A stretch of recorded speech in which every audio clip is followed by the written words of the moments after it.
Hello दोस्तों, good morning to all. आप सभी का स्वागत है हमारे अपने यूट्यूब चैनल पे जिसका नाम है इम्परफेक्ट बैंकर। एंड आज की इस वीडियो में हम देखने वाले हैं आईबीपीएस क्लर्क मेंस 2024 के लिए एक स्ट्रेटजी। हमारे पास कितने दिन है? कंप्लीट 40 डेज है। उस 40 डेज में आपको क्या क्या करना है?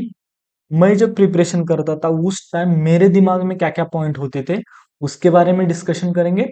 एंड पहले एक मैसेज से स्टार्ट करता हूं मैं। Consistency is harder when no one is clapping for you. That time you have to clap for yourself. Always remember, आपके लिए कोई क्लैप नहीं कर रहा है, उस टाइम आपको खुद को ऐसे करना है। Yes, you can. मैं करता था, एक्चुअली मैं करता था जब मैं अच्छे से प्रिपेयर करता था तो वैसे करता था। Yes yes yes, you are doing well. तो आपको भी वैसे करना है, आपको अप्रिशिएट करना है आपकी जो मेहनत है उसको। अब देखो हम स्टार्ट करते हैं। पहले तो देखो कि मैं जब यानी कि मैं morning 8 AM to 8 PM job करता था। Still I am able to clear this exam. How?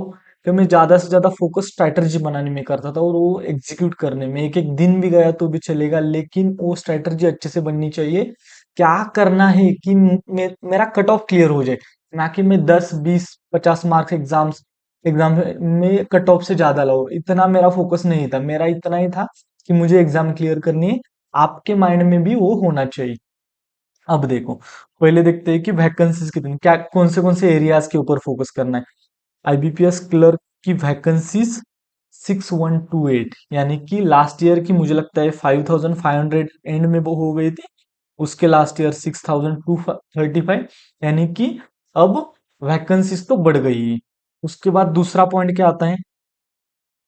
दूसरा पॉइंट आता है कि syllabus. Actually IBPS clerk mains के लिए सिलेबस क्या है? सिलेबस क्या है? Reasoning, English, quant, GA. यहाँ रीजनिंग के 50 क्वेश्चन, लेकिन मार्क्स कितने हैं? 60 मार्क्स। 45 मिनट से आपको टाइम अच्छे से मिलता है। उसके बाद English 40 number of question, 40 marks, 35 minute. Quant 50 marks, sorry 50 number of question, 50 marks and 45 minutes. यहाँ भी 45 मिनट्स है, यहाँ भी 45 मिनट्स है, लेकिन यहाँ रीजनिंग में 45 मिनट में आपको 60 मार्क्स मिल सकते हैं, यानी कि 60 मैक्सिमम मार्क्स है। यहाँ 45 मिनट में 50 मैक्सिमम मार्क्स है। और यहाँ उसके बाद क्या? General awareness 50 number of question, 50 number of marks and 35 minutes. यहाँ बहुत टाइम हमारे पास बचता है, लेकिन हम कुछ भी नहीं कर सकते। अब देखो नेक्स्ट क्या है। ये तो आपको समझ में आया कि आपके सामने 4 सब्जेक्ट है, 4 सब्जेक्ट में आपको स्कोर करना है आपका मेंस का।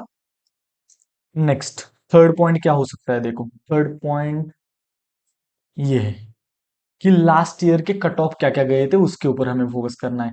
कभी भी देखो, आपको प्लान बनाते टाइम ये चीजों का ध्यान रखना है कि हाँ, सिलेबस, एग्जाम का पैटर्न और लास्ट ईयर का कट ऑफ, हमें क्या क्या करना है, हमारा अब प्रिपरेशन कितना हो चुका है उसके ऊपर भी आपको आपको पता होना चाहिए कि आपका प्रिपरेशन कितना हो चुका है। अब देखो, IBPS clerk mains cut off 2023। यहां मैं जूम करता हूं।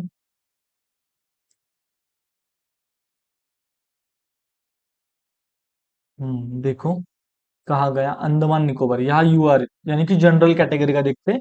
यहाँ कैसे मार्क्स होते हैं? टोटल 200 मार्क्स का हमारा पेपर, उसमें से हाफ किया जाए तो हमारा फाइनल कट ऑफ होता है। यानी कि ये जो फाइनल कट ऑफ है उसको अगर डबल किया जाए वो हमारे 200 में से मार्क्स से। समझ में आ रहा है? 200 में से जितने, अगर आपको 120 मार्क्स मिले तो यहाँ कट ऑफ में कितना दिखेगा? 60 दिखेगा। अगर आपको 80 मार्क्स मिले 200 में से, कट ऑफ में कितना दिखेगा? 40 दिखेगा। अब देखो अंडमान, क्योंकि वो आउट ऑफ 100 करते हैं, इसलिए वो ऐसा दिखता है। अंडमान निकोबार यूआर, यानी कि जनरल का कट ऑफ कितना गया था? 30.13, यानी कि टोटल मार्क्स कितने आउट ऑफ 30, कितने से? 100 में से, तो 200 में से कितना? 60। अब आंध्र प्रदेश 38 यानी कि 76। आसाम देखो 36, यानी कि उसका डबल किया 72। 38 यानी कि 76। यहाँ देख सकते हो आप कितना, यानी कि 76 78 इसके पास पास जा रहा है। न्यू दिल्ली में देखो 38 यानी कि 76, महाराष्ट्र के इधर, कर्नाटका में देखो 33, कर्नाटका में 33 का डबल कितना 66, यानी कि यहाँ ये कैटेगरी कौन सी, एसटी, मुझे लगता है एसटी कैटेगरी के लिए देखो 22 कट ऑफ गया था। कहाँ, कर्नाटका में 22, यानी कि 22 का डबल कितना 44। अभी भी मैंने मेंस का प्रिपरेशन बहुत दिनों से किया नहीं है, लेकिन 44 मार्क्स ऐसे ही मिल सकते हैं आपके प्रीलिम्स के बेसिस पर। अगर आपका प्रीलिम्स में आपके कंसेप्ट क्लियर है और आपको थोड़ा बहुत भी अच्छे से आता है, तो आप ये 44 मार्क्स लेके आ सकते हैं। उसके बाद देखो कर्नाटका, महाराष्ट्र किधर है, महाराष्ट्र 36 मार्क्स, 36 का डबल कितना 72, यानी कि 36 पॉइंट समथिंग है, तो 72 73 मार्क्स आपको आउट ऑफ 200 लेके आने हैं। उसके बाद यानी कि कौन सा भी एक भी कट ऑफ ऐसा नहीं है जो कि 40 के ऊपर गया है, 40 के ऊपर यानी कि 80 के ऊपर गया है, एक भी ऐसा नहीं है। ये था 2023 में, यानी कि हमको अब हमें क्या समझ में आया, हमें 80 तक स्कोर करना है, 90 तक स्कोर करना है, ये वाला। उसके बाद हम और पीछे जाने की कोशिश करते हैं। ये रिजर्व लिस्ट वगैरह है, 2022 में आए हम। ये यहाँ मेरा सिलेक्शन हो गया था 2022 में। यहाँ देखो किधर गया 34.88, इसका मतलब 78, 41 यहाँ गया है देखो 82, कितना गया है मैक्स मैक्स टू मैक्स देखो 40 मार्क्स गुजरात में, 40 मार्क्स, 40 का डबल 80। उसके बाद कौन सा 42 गया है देखो झारखंड में, यानी कि 82, यानी कि यहाँ कट ऑफ थोड़ा बड़ा है। महाराष्ट्र में देखो कितना गया 39.75, 39 का डबल कितना होता है 78, यानी कि 80 मार्क्स तक कट ऑफ गया था। मुझे लगता है मुझे 82 या 83 मार्क्स थे, मैं पास हो गया था। और आपको एक बताना चाहता हूँ कि मुझे 82 मार्क्स थे, मैं पास हो गया था। एक ऐसा भी बंदा होगा जिसको 100 मार्क्स थे, वो भी पास हुआ होगा। वो और मैं दोनों की सैलरी सेम है। कुछ भी नहीं होता, आपको एग्जाम क्लियर करना है। आपके पास अगर एक मंथ है, एक मंथ में एग्जाम क्लियर हो सकता है, या आपको दिमाग में होना चाहिए। अब देखा आपने कि कितना स्कोर चाहिए, 80 टू 90, मैक्स 90 प्लस, 90 प्लस का टारगेट आप ले सकते हो। 90 प्लस हो जाए तो आपका एग्जाम क्लियर हो सकता है, ये आपके दिमाग में आया। उसके बाद देखो कहाँ गए हम, यहाँ। ओके, 90 प्लस आपका स्कोर होना चाहिए। अब कहा जा सकते हैं, इसके बाद हमारा टारगेट क्या हो गया 90 या 85 प्लस भी हमारे लिए इनफ हो सकता है। यानी कि इस साल पेपर का लेवल कितना आसान जाएगा, कितना डिफिकल्ट जाएगा, वो नहीं पता। लेकिन एक नॉर्मल एग्जाम के पॉइंट ऑफ व्यू से अगर सेट करना ही है हमें, तो हम क्या कर सकते हैं, 90 प्लस हमें करना है सेफ जोन के लिए। अब यहाँ देखो, रीजनिंग में आपके पास 60 मैक्सिमम मार्क्स है।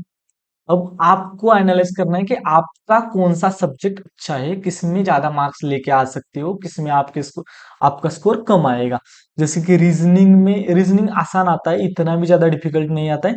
तो रीजनिंग में 60 में से 30 मार्क्स आसानी से लेके आ सकते हो। क्वांट में 50 मार्क्स का पेपर है, क्वांट थोड़ा सा डिफिकल्ट आता है। क्वांट में समझो कि 15 या 20 मार्क्स ही आए, तो यहाँ से आए 50। तो आपको इंग्लिश एंड जीए में से 40 मार्क्स लेके आने हैं। तो इंग्लिश जिसका अच्छा है उसको 20 मार्क्स 25 मार्क्स तो आ सकते हैं आसानी से। लेकिन जिसका आसान नहीं है उनके लिए वो डिफिकल्ट हो सकता है, तो उनको जीए के ऊपर मैक्सिमम फोकस करना पड़ेगा। अगर जीए के ऊपर मैक्सिमम रिलाय हो गए, तो जीए कभी कभी इतना डिफिकल्ट आता है कि जीए पूरा कंप्लीट हमारा खेला खत्म कर देता है, वो भी होता है। तो मैक्सिमम फोकस एक ही सब्जेक्ट के ऊपर नहीं करना है। आपको आपका दिन का टाइम डिस्ट्रीब्यूशन भी सेम सेम होना चाहिए, कि हाँ इसको इतना टाइम, इसको इतना टाइम, इसको। वो हम लास्ट में देखेंगे कि आपको टाइम मैनेजमेंट कैसे करना है इन सब्जेक्ट में। अब क्या होगा ये, अब आपकी नेक्स्ट स्टेप, यानी कि आपको 90 मार्क्स लेके आने हैं, ये तो आपको पता चला। अब आपको क्या करना है, ये 90 मार्क्स कैसे आ सकते हैं, आपका तरीका क्या होना चाहिए, आपका कौन सा सब्जेक्ट अच्छा है, कहाँ से आप मैक्सिमम मार्क्स लेके आ सकते हैं, वो आपके दिमाग में चलना चाहिए कि मुझे यहाँ से इतने, यहाँ से इतने, यहाँ से इतने में मार्क्स लेके आ सकता हूँ। तो ये मेरा स्ट्रॉन्ग पॉइंट है, स्ट्रॉन्ग पॉइंट से मुझे मैक्सिमम मार्क्स लेके आने हैं। जो वीक है वहां थोड़ा कम हुआ तो भी चलेगा, लेकिन मुझे इसे मैनेज करना है। अब नेक्स्ट स्टेप क्या होती है, नेक्स्ट स्टेप होती है आप एक मॉक दे के देखो, कि एक मॉक लगाओ या मॉक सबमिट करो और उसको देखो कि उसमें से कितने कितने मार्क्स आप लेके आ सकते हो इस पॉइंट ऑफ टाइम से। अब देखते हैं, हम मॉक की तरफ जाने की कोशिश करते हैं। यहाँ आया मैं, यहाँ मैं आईबीपीएस क्लर्क की एक प्रीवियस ईयर पेपर निकालूंगा, आईबीपीएस क्लर्क का लास्ट ईयर का। मैं कंप्लीट तरीका बता रहा हूँ कि कैसे जा यानी कि कैसे जाना चाहिए, आपको एग्जाम को कैसे टैकल करना चाहिए। आपकी पहली स्टेप क्या होनी चाहिए, पहले आपको ऐसा एनालाइज करना चाहिए कि आपको क्या क्या आता है। मेमोरी बेस्ड पेपर, मेंस, उसके बाद हम गए, ये वाला सबमिट किया था मैंने, IBPS clerk mains memory based paper 2023 वाला। इसका हम सॉल्यूशंस देखेंगे, यानी कि मैंने स्टार्ट किया और सबमिट कर दिया। अब ये 50 क्वेश्चन होंगे किसके, जीए के। जीए का अब यहाँ से लास्ट ईयर के क्वेश्चन का आंसर तो हम नहीं दे सकते, लेकिन क्या हमें समझ में आ सकता है कि क्वेश्चन कैसे पूछे जाते हैं, क्वेश्चन का तरीका क्या क्या होता है। अब देखो, 5 foreign ambassador have given a credential to, अभी यहाँ एक सिंगल लाइनर क्वेश्चन है। नेक्स्ट देखो, सिंगल लाइनर क्वेश्चन है। उसके बाद अब next previous, IRDAI enables insurance for all by which year, यानी कि ये वाला क्वेश्चन देखो, इंश्योरेंस अवेयरनेस अवेयरनेस यानी कि बैंकिंग फाइनेंशियल में से आया है। व्हाइट लेबल एटीएम, यानी कि व्हाइट लेबल एटीएम यानी कि ये स्टैटिक बैंकिंग का आया है क्वेश्चन।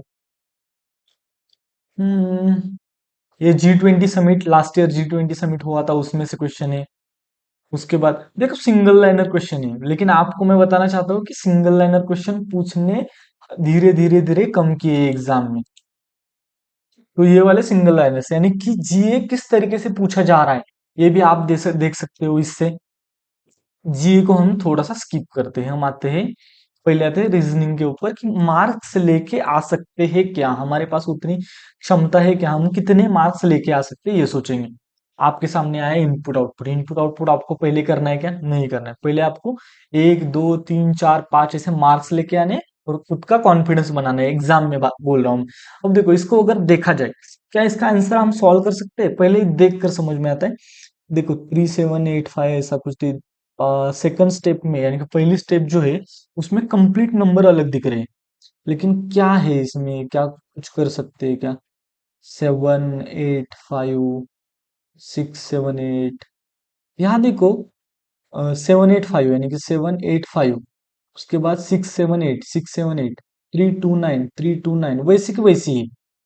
उसके बाद ये वाला 847, यानी कि दूसरे नंबर से जो नंबर बाकी है वो वैसे की वैसे ही 494, और बाकी नंबर का क्या हो गया देखो, ये 7 प्लस लास्ट का नंबर प्लस फर्स्ट नंबर उसके एडिशन हो गए। 9 प्लस 4 13 हो गए, 8 प्लस 6 14 हो गए, 8 प्लस 9 17 हो गए, 9 प्लस 5 14 हो गए।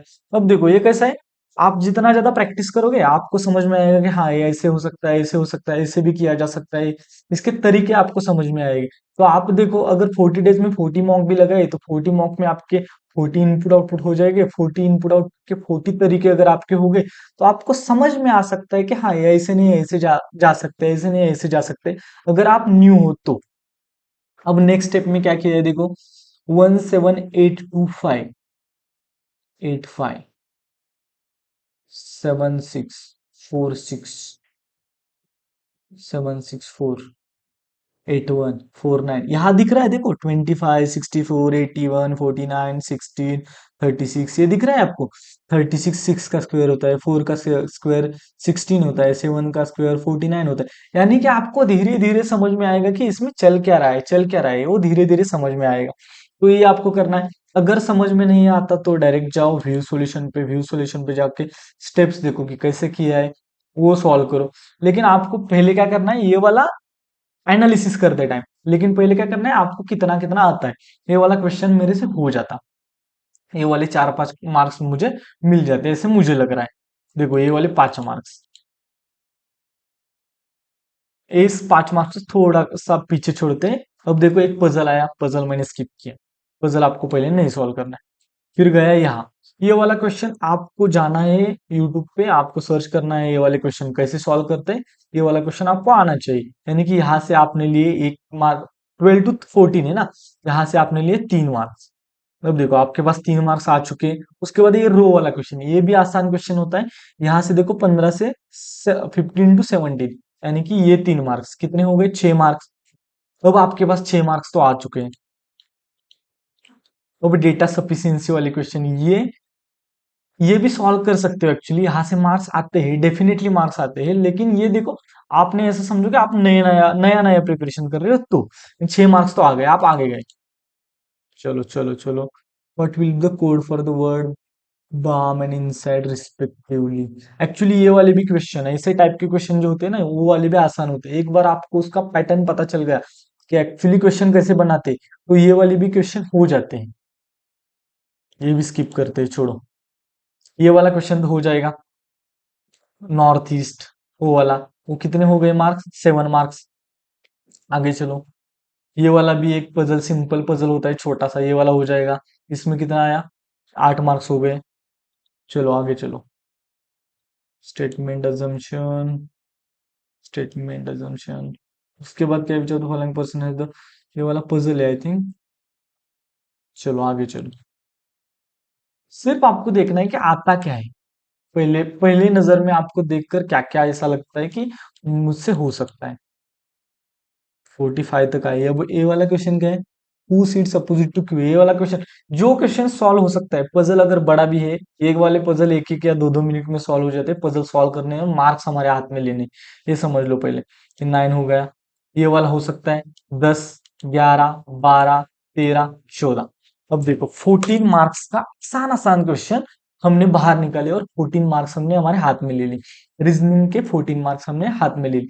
अब थोड़ा बहुत प्रिपरेशन किया तो आप 20 मार्क्स तक तो आसानी से जा सकते हैं। एक पजल किया तो 25 मार्क्स आप आसानी से वहां तक पहुंच सकते हैं। यानी कि आपको यहाँ से क्या समझ में आता है, मैं क्यों ये दिखा रहा हूं, क्योंकि आप 14 मार्क्स आपको प्रीलिम्स लेवल पढ़ाई करके भी आ सकते हैं आपके हाथ में। ये 14 मार्क्स प्लस अगर इनपुट आउटपुट आउटपुट का 5 मार्क्स हम मिलाए उसमें, कि वो आसान था, तो 19 मार्क्स का रीजनिंग का तो हो गया।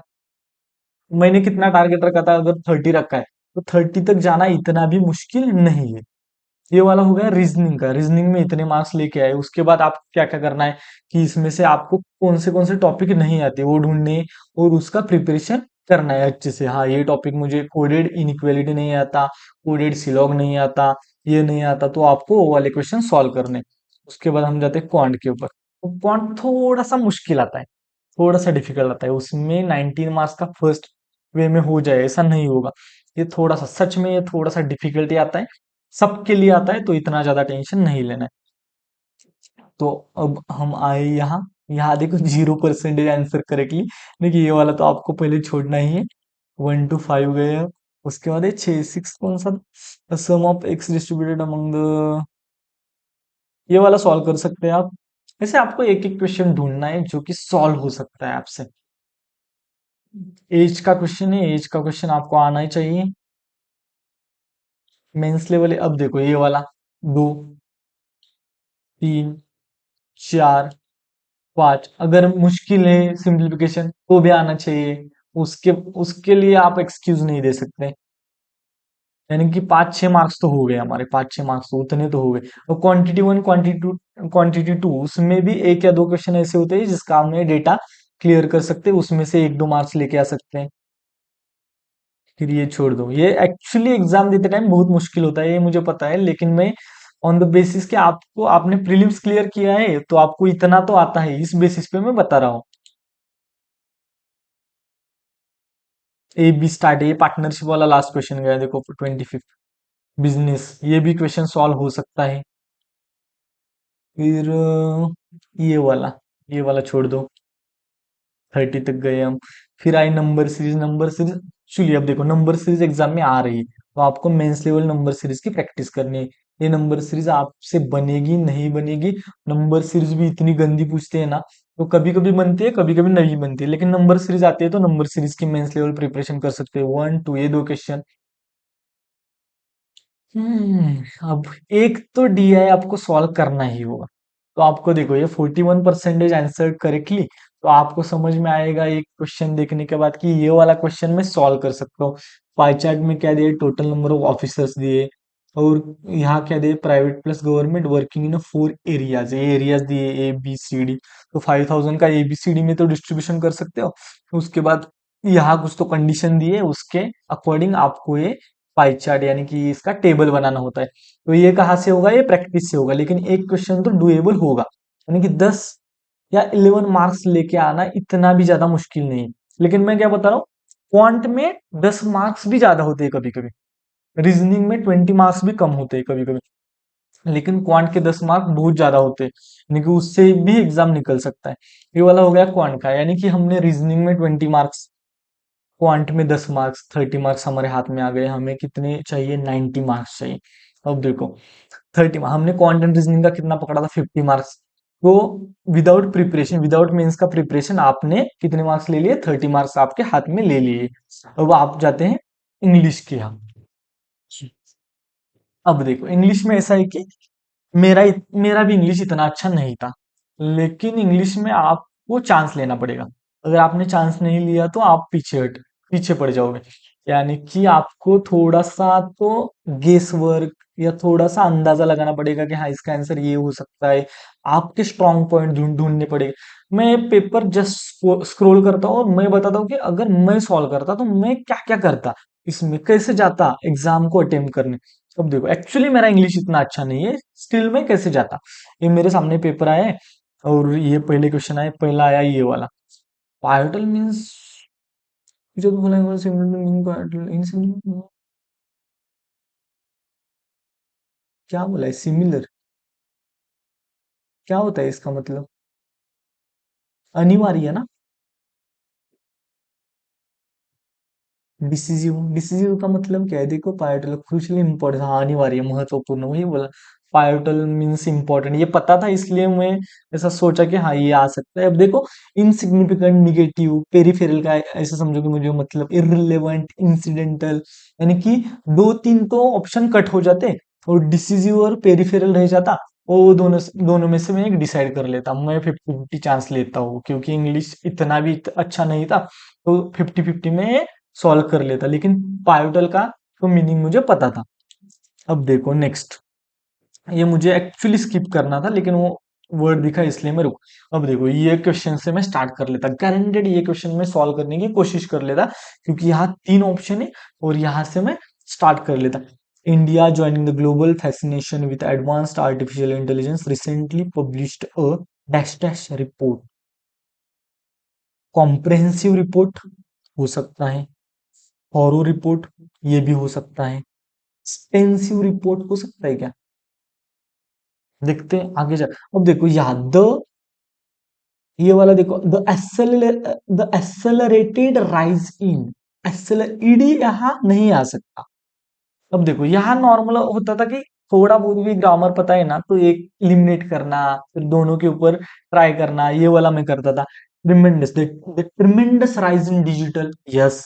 The exponential rise in digital हो सकता है, एक्सपोनेंशियल मीन्स बढ़ रहा है, ट्रिमेंडस मीन्स बढ़ रहा है, तो ये वाला हो सकता है। यानी कि पहला एंड दूसरा उन दोनों में एक हो सकता है, दूसरा हो सकता है, या 1 और 2 दोनों हो सकते हैं। एक्सेलरेटेड से मैंने ये वाला कैंसिल कर दिया। तो देखो इसका आंसर हम क्या करते हैं, बोथ 1 और 2 करते हैं। देखो बोथ 1 और 2, कैसे किया मैंने, मैंने सिर्फ अंदाजा लगाया कि हाँ ये हो सकता है, ये हो सकता है। अब देखो नेक्स्ट,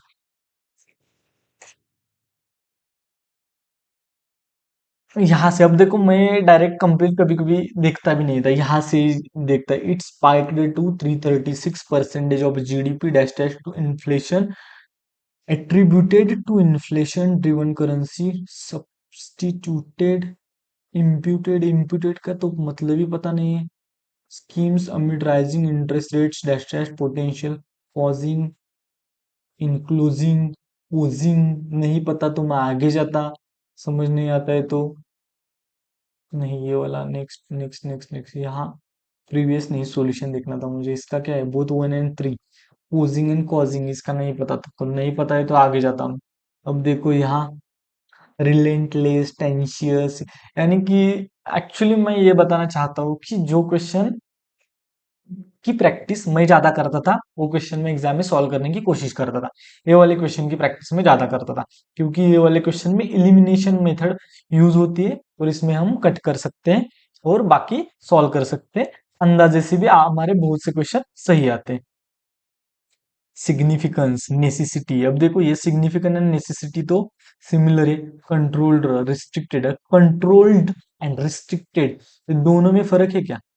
अब देखो वो तो वन है, यही आंसर आ गया देखो। अब देखो ऐसे तीन चार क्वेश्चन ये हो गए, फिर ये वाला स्किप कर देता, जो भी है बड़ा बड़ा दिख रहा है। अब देखो, the missile was launched from the ship without the knowledge, इसमें क्या बोला है? अल्टरनेटिव बोला है इसमें ढूंढने के लिए। इसमें से लॉन्च्ड, मिसाइल क्या गया? मिसाइल, एक्चुअली मिसाइल लॉन्च होता है, ऐसे बोला जाता है। अब देखो, डिफीटेड कभी सुना नहीं मिसाइल के सामने। Destroyed, missile was destroyed from the ship. Planted, released, none. अब देखो ये डिफीटेड, डिस्ट्रॉयड, प्लांटेड, ये वाले वर्ड मिसाइल के सामने। मिसाइल वॉज लॉन्च्ड, लॉन्च्ड ही सही हो सकता है या रिलीज्ड सही हो सकता है, ये दोनों में से एक हो सकता है। अब यहाँ मुझे चांस लेना है, एक तो रिलीज करना है या तो नन करना है, दोनों में से एक। यहाँ देखते हैं सोल्यूशन क्या है। सोल्यूशन देखो, रिलीज्ड आ रहा है, यानी कि लॉन्च्ड होता है या रिलीज्ड होता है, यहाँ मुझे समझ में आ रहा है। नेक्स्ट देखो, क्या बोलते हैं जाने दो। Was so badly manipulated bye her previous partner that, manipulate किया। मैनिपुलेट का ये क्या है? अल्टरनेटिव, एक्सप्लॉइट करना, ये वाला हो गया। The enemy of the state was tortured for 5 days but she didn't reveal anything, torture भी सही हो सकता है ऐसा मुझे लग रहा है। रिजर्ड, टॉर्मेंटेड, अब देखो टॉर्मेंटेड एंड टॉर्चर ये हो सकते हैं, चेरिश्ड नहीं हो सकता। ये तो इसका मीनिंग भी मुझे पता नहीं है, तो मुझे लगता है या तो टॉर्चर्ड होगा या तो टॉर्मेंटेड होगा, इसमें से एक हो सकता है। यानी कि देखो, अब ऐसा होता है कि इसका आंसर में नन भी कभी कभी टिक करके आता, लेकिन कभी कभी टॉर, यानी कि 50-50% जिसका इंग्लिश अच्छा नहीं है उसको जाना पड़ता है ना। तो मुझे ये बताना है कि यहाँ के कौन से क्वेश्चन, ये वाले क्वेश्चन भी मैं सॉल्व कर लेता देखो, ये वाला थोड़ा लेट कर देता। Read the following sentence carefully. Choose the one that is grammatically and contextually correct. Correct ढूंढना है, ये वाला थोड़ा सा स्किप। फिर G20 समिट वाला क्वेश्चन, इसमें से एक दो क्वेश्चन 2-3 मार्क्स लेने की कोशिश, ये वाला भी सॉल्व करने की कोशिश करता।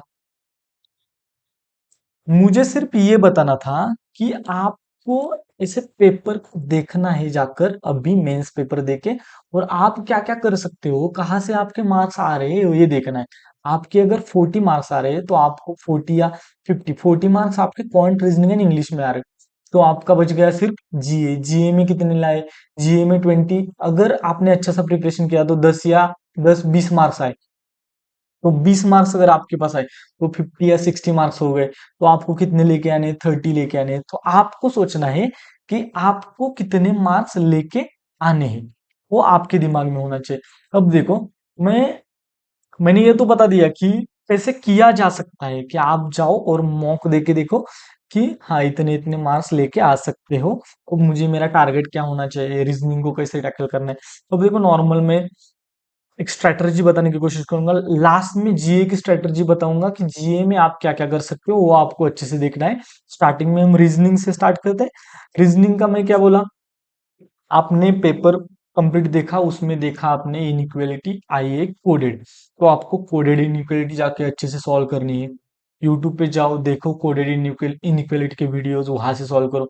आपने देखा कि सिलॉग आया है, रिवर्स सिलॉग आया है, या मेंस लेवल सिलॉग आया है, तो वो जाके सॉल्व करो। यही तरीका होता है, एक मॉक लगाओ, मॉक में से आपको जो जो नहीं आता वो जाके सॉल्व करो, फिर मॉक लगाओ। फिर फिर आपको वो आएगा, जैसे कि वो ये 3-3 पैटर्न वाला क्वेश्चन होता है देखो, यहाँ ऐसा 2, 4, 6, 3, 8, 9 और 6, यहाँ कुछ तो क्वेश्चन मार्क, और यहाँ फिर 2, ऐसा कुछ, तो ये वाला एक्स के यहाँ क्या आएगा, ऐसे बताओ, ये वाले क्वेश्चन है। इसका तरीका, अगर आपको मैट्रिक्स क्वेश्चन बोलते हैं, उसका तरीका अगर आपको पता चला तो वो वाले क्वेश्चन सॉल्व हो जाते हैं। यानी कि रीजनिंग को ऐसे करना है। अब आते हैं क्वांट के ऊपर, क्वांट में क्या करना है? रीजनिंग में इतना ही, इससे ज्यादा आप नहीं कर सकते। पजल, आप जो मॉक लगा रहे हो उसमें से जो पजल आपको नहीं आ रहे वो आपको सॉल्व करना है, 1 घंटा लग रहा है। लगाओ 1 घंटा लेकिन सॉल्व करो 1.5 घंटा लग रहा है। मैंने एक एक क्वेश्चन एक एक 1.5 घंटा पहले सॉल्व किया है, उसके बाद ही वो 5 मिनट 10 मिनट 15 मिनट में हो, यानी कि होना स्टार्ट हो जाता है। इसलिए आप पहले इतना टाइम दो उसके लिए। फिर आते हैं क्वांट की तरफ। अब देखो क्वांट में क्या क्या था मेंस लेवल में। मेंस लेवल सिंप्लीफिकेशन अप्रोक्सीमेशन, उसमें से जो 4-5 मार्क्स आते हैं वो आपको लेने ही लेने हैं। तो आपको मेंस लेवल वो करना है, क्योंकि वो मार्क्स बच्चे लेके जो मार्क्स आएंगे वो तो आपको लेने ही लेने हैं, उसके साथ साथ मेंस लेवल क्वेश्चन के मार्क्स भी लेके आने हैं। ये हो गया। उसके बाद मेंस लेवल ये हो गया अप्रोक्सीमेशन सिंप्लीफिकेशन या अप्रोक्स, इसमें से आप मार्क्स लेके आ सकते हो। दूसरा कौन सा हो गया, दूसरा हो गया number series. Mains level number series के जो क्वेश्चन होते हैं वो आपको सॉल्व करने हैं। तीसरा हो गया मेंस लेवल क्वाड्रेटिक, क्योंकि ये आईबीपीएस पीओ का मेंस नहीं है, आईबीपीएस क्लर्क का मेंस है। इसमें मेंस लेवल सिंप्लीफिकेशन पूछा जाएगा, मेंस लेवल क्वाड्रेटिक पूछा जाएगा, मेंस लेवल नंबर सीरीज पूछा जाएगा। तो ये आपको अच्छे से करना ही करना है। उसके बाद आपको सेम पैटर्न मॉक देनी है, मॉक में से जो डीआई नहीं आता उसका सॉल्यूशन देखना है और सॉल्यूशन सॉल्व करना है। 1 मंथ में आप इससे ही प्रिपरेशन कर सकते हैं। नहीं तो आपको गाइडली का एक बंडल पीडीएफ आता है, उसमें जाना है, उसमें मेंस लेवल क्वेश्चन लगाना है, डेली एक का टारगेट लगना है। एक डे का हम डेली कंप्लीट करेंगे ऐसे टारगेट रखना है, और डेली एक कंप्लीट करना है। नहीं तो यहाँ आपके 40 क्वेश्चन हो जाएंगे, उतना भी किया तो इनफ है। यहाँ क्वांट का हो गया। क्वांट में क्या क्या बोला, नंबर सीरीज क्वाड्रेटिक ये वाले क्वेश्चन, उसके साथ साथ वो जो क्या बोलते हैं उन क्वेश्चन को, अ, यानी कि क्वांटिटी 1 क्वांटिटी 2 वो वाले क्वेश्चन है ना, वो वाले भी आप क्वेश्चन ट्राई करने हैं। उसमें से 2-3 मार्क्स लेके आ सकते हो। स्टेटमेंट अजम्पशन स्टेटमेंट कंक्लूजन ये वाले भी क्वेश्चन जो कंप्लीट मॉक में हमने इंग्लिश में देखे रीजनिंग में देखे, वो वाले भी आपको ट्राई करने हैं। अगर आते हैं, इंग्लिश जिसका अच्छा है उसको आ सकते हैं, वहां से भी मार्क्स लेके आ सकते हैं। क्वांट में ये, और इसके साथ साथ डेली 2-3 डीआई सॉल्व करो मेंस लेवल के। 1 मिनट प्लीज।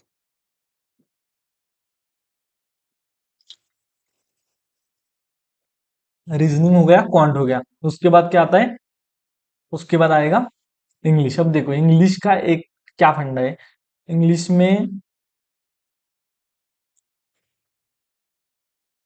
इंग्लिश का ऐसा है कि जिसका पहले से अच्छा है उसको इंग्लिश अच्छे से आता है।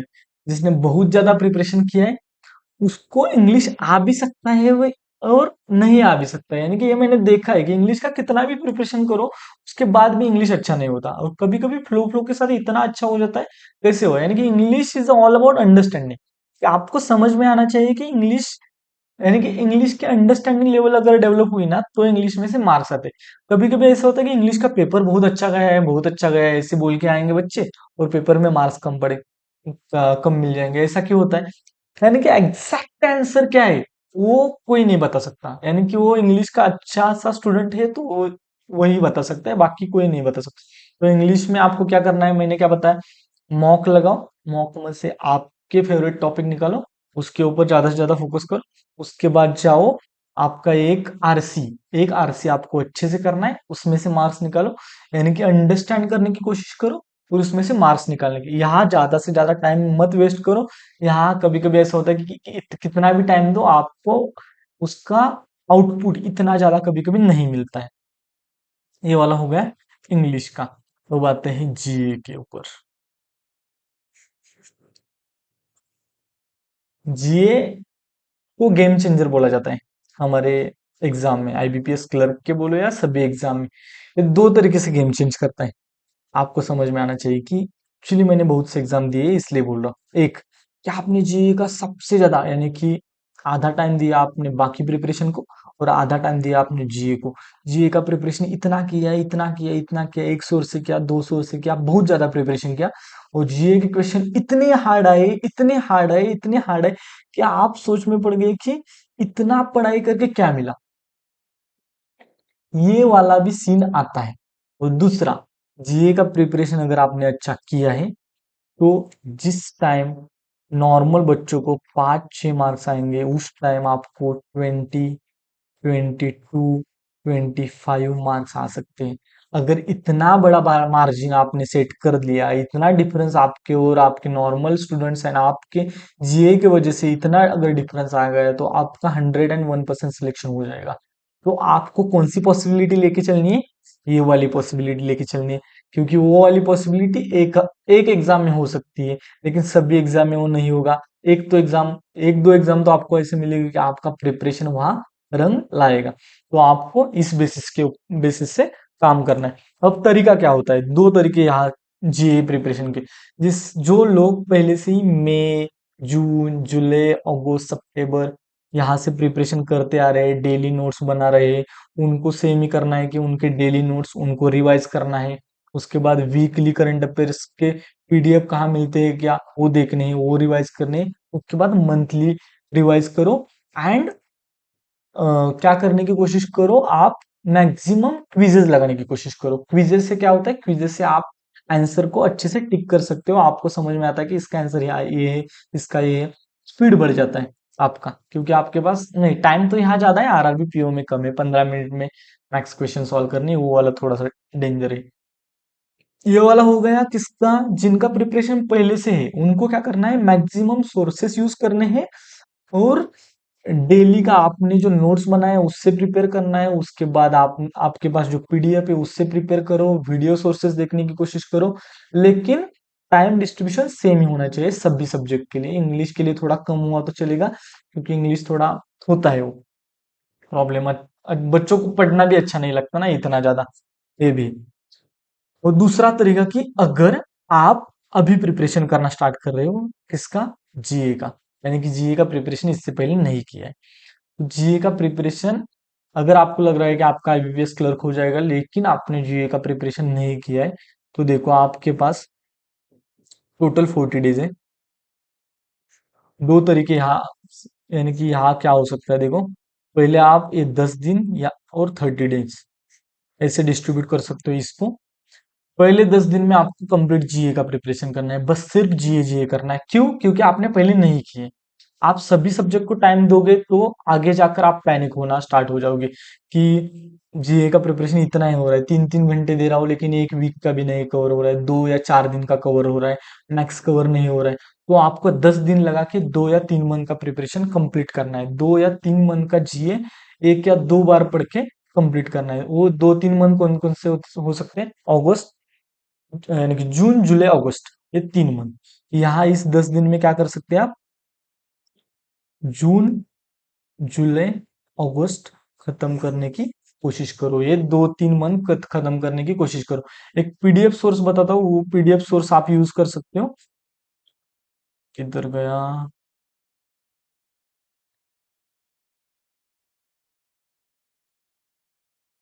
यहाँ देखो, ये वाला है देखो, अपराजित कह के। ये वाला पीडीएफ सोर्स है ना, वो आप यूज कर सकते हो। ये बहुत अच्छा पीडीएफ सोर्स है, ये कोई पेड वगैरह ऐसा कुछ नहीं बोल रहा हूँ मैं, यानी कि इनका पेड सब्सक्रिप्शन मिलता है। मुझे ये स्पॉन्सरशिप वगैरह मिले ऐसा कुछ नहीं, मैं इससे प्रिपरेशन करता था। यहाँ देखो बुक्स एंड ऑथर्स बताए गए, यहाँ देखो नीचे नीचे जाते हैं। यहाँ देखो जुलेमन के books and authors, power with in ये किसने बुक लिखा है, द प्रिजनर ऑफ भोपाल ये किसने लिखा है, ये वाले क्वेश्चन। उसके बाद book in June, book in मई, ऐसे डिटेल्ड बोला जाएगा। उसके बाद एमसीक्यू पूछे जाते हैं। एमसीक्यू देखो, यहाँ best MCQ economy and financial 129 page number, कौन सा पेज नंबर? 129। अब देखो यहाँ क्या दिया है, consider the following systems with reference to the project nexus. Nexus नाम का प्रोजेक्ट है, उसके अकॉर्डिंग ये वाले ऐसे क्वेश्चन एग्जाम में पूछे जा रहे हैं, और उनका तरीका भी अब क्वेश्चन पूछने का यहाँ भी बदल गया है। तो क्वेश्चन आंसर खेलोगे, और उसके नीचे उन्होंने सारी इंफॉर्मेशन दी जा। अब देखो प्रोजेक्ट नेक्सस क्या है, उसके बारे में यहाँ सब कुछ दिया जाएगा।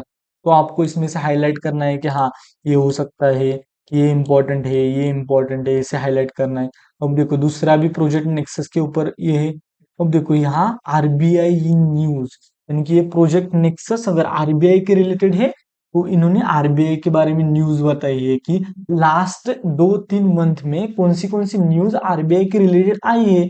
यहाँ उसके बारे में ये बताएंगे, सब कुछ बताएंगे डिटेल में। तो आपके सामने जब जब आरबीआई की न्यूज आएगी, तब तब ये डिटेल सॉल्यूशन आपके सामने आएगा। एक बार आपका कंप्लीट हो जाएगा, दूसरी आगे जाकर आरबीआई की न्यूज आएगी, ये वाला रिपीट हो जाएगा। अगर ये वाला रिपीट हो गया तो क्या होगा, आपको रिकॉल हो जाएगा कि हाँ मैंने ये किया था, फिर वो याद में रहने को स्टार्ट हो जाएगा। फिर देखो यहाँ repo rate, reverse repo rate ये भी बोला है, उसके बाद यहाँ 5 सब्सिडरीज ऑफ आरबीआई ये भी बोला है, यानी कि आरबीआई के बारे में मैक्स बताने की कोशिश की गई।